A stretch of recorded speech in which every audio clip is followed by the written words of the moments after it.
Bekas Menteri Kewangan, Lim Guan Eng menyuarakan ketidaksetujuannya terhadap keputusan kerajaan menaikkan pegangan ekuiti Bumiputera kepada 50% bagi pelupusan hartanah bernilai lebih 20 juta ringgit melibatkan syarikat berkaitan kerajaan dan syarikat pelaburan berkaitan kerajaan. Penasihat DAP itu berpendapat bahawa perubahan syarat daripada 30% kepada 50% merupakan satu langkah dasar yang wajar dikaji semula secara menyeluruh. Beliau turut menggesa Perdana Menteri Anwar Ibrahim supaya mempertimbangkan semula keputusan tersebut kerana ia dikhawatiri mampu menjejaskan ekosistem pelaburan serta proses urus niaga hartanah berskala besar di negara ini.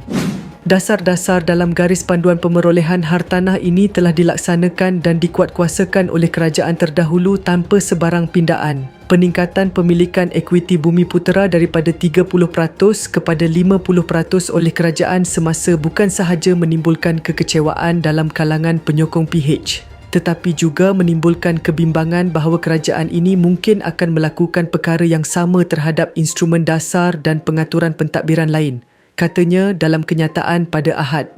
Dalam pada itu, Guan Eng menegaskan pendekatan berasaskan pasaran perlu diberi perhatian supaya transaksi komersial tidak dibebankan dengan syarat terlalu ketat.